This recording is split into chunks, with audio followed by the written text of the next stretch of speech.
Hello students, how are you all? So today we are going to start the physical quantities and measurement. That is the third number chapter in our book. Measurement is very useful thing. But why we need that? Whenever a thing is given to you, maybe a scale, maybe something else, maybe a box to you. If I ask you that what is the physical quantities or what is the measurement of this box, you will say, sir, it have a length 20 centimeter and breadth 30 centimeter and height 40 centimeter, maybe something like that. So these are the physical quantities that you are using to give the idea about that box. Similarly, suppose you are marketing in the vegetable market. So suppose you brought 10 kg of potato. So how you are mentioning that one? That 10 kg, the mass or the weight of that object. And by this you can compare between two of the objects. Suppose you are carrying 10 kg of potatoes, but your friend carrying 5 kgs of potatoes. So that is how you can compare by using this unit and measurement, that which one is heavier, which one is lighter. So that is all we are actually going to discuss in this chapter. So first of all, as you can see, physical quantities. There are so many physical quantities, but only three fundamental quantities.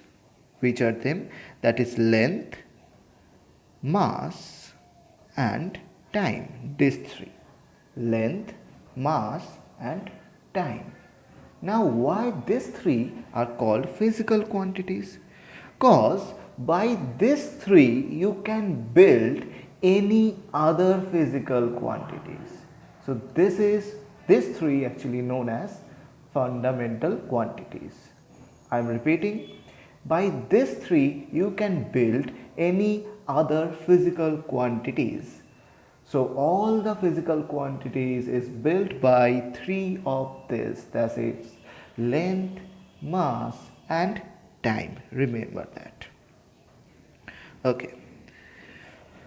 So these are the three physical quantities that we know. There are also two more physical quantities, fundamental physical quantities, that is temperature and charge, but we are not going to discuss it right now.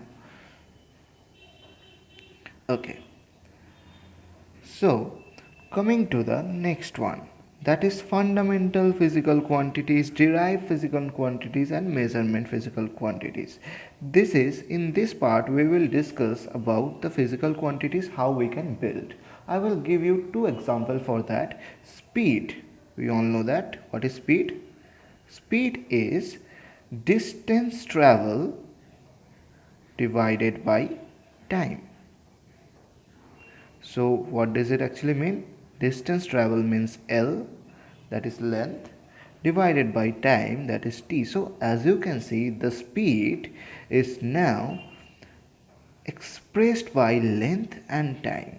So what I told you earlier, that all are the physical quantities is made by the fundamental quantities, and as you can see over here, speed is made by length and time, which are fundamental quantities. I hope you get it. Now coming to the next one, let's check another one for this. Okay, so coming to force, in the next classes, upcoming classes of class 8 9, you will understand about forces. So force will be multiplication of mass with change of velocity divided by time. So as you can see over here, mass having the fundamental quantity m, change of velocity, I told you earlier that it is nothing but L by T and also divided by T. So all you can see over here, ml by T into T. So please check it out, the break of the force, that it is made by mass, length and time. So again it's proved that force is a physical quantity that made by three others fundamental quantities. So these are all about fundamental quantities. But wait a minute. How we can express that? For that we need dimension and units. In this case I am going to discuss the units only.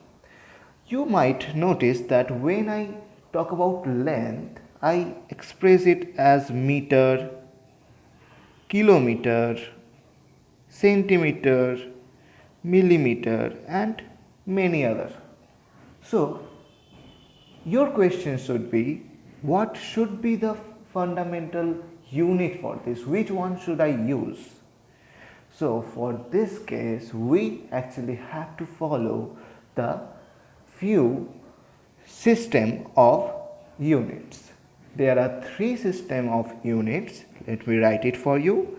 That is, first one, CGS unit. What do you mean by CGS? CGS means centimeter, gram and second. Coming to the next one, what do you mean by MKS? That is the next system of unit.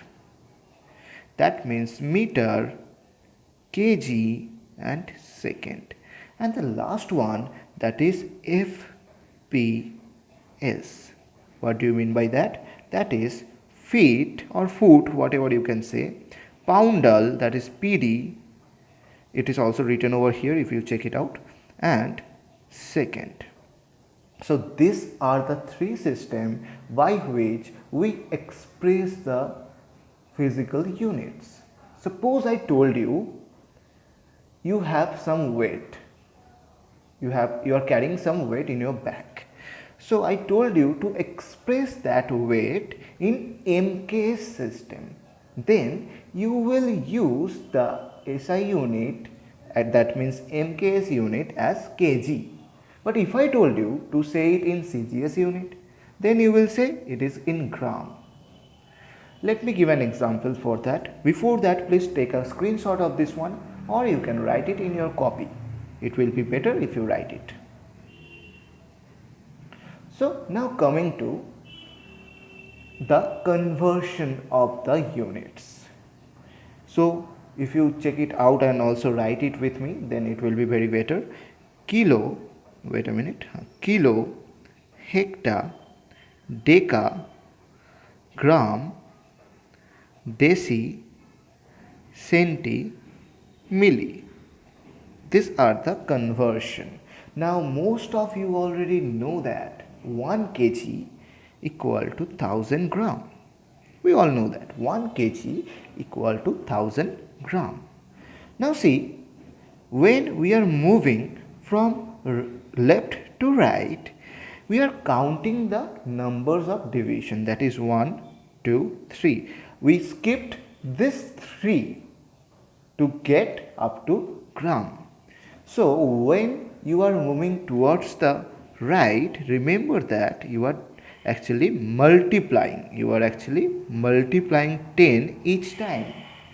Similarly, think whenever you are coming back, that is from right to left, you are actually dividing 10 for each of the steps. So what is the technique for that? You have to count the steps that you are moving, and you have to notice that in which way you are moving. If it is right, then you have to multiply 10 each time.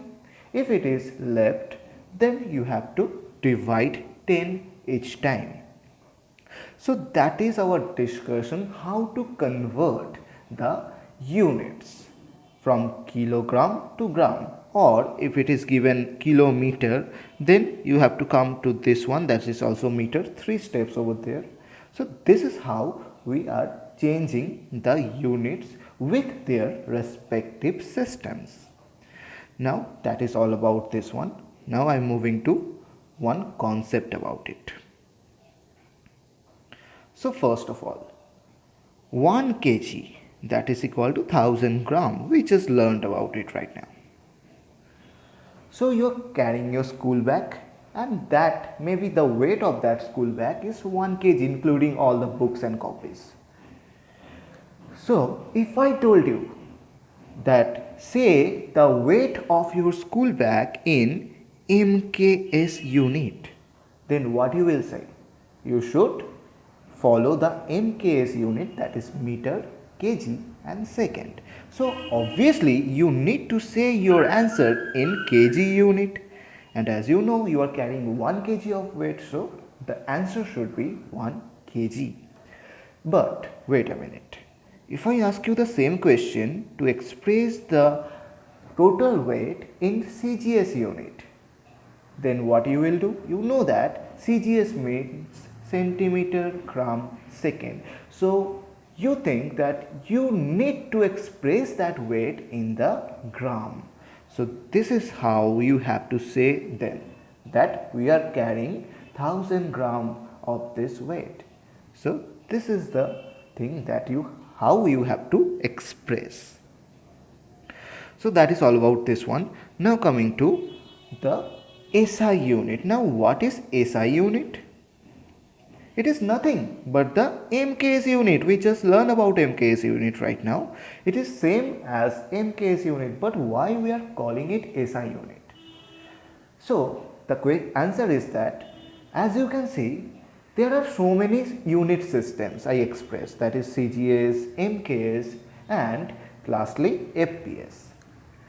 So you might be confused that which one we are going to use, and we are going to use maybe in India we use MKS, but maybe in America they use CGS, then there should be a differ of value. So worldwide we need to follow one system, that is MKS, and that is why it is known as International System of Unit, that is expressed as SI unit.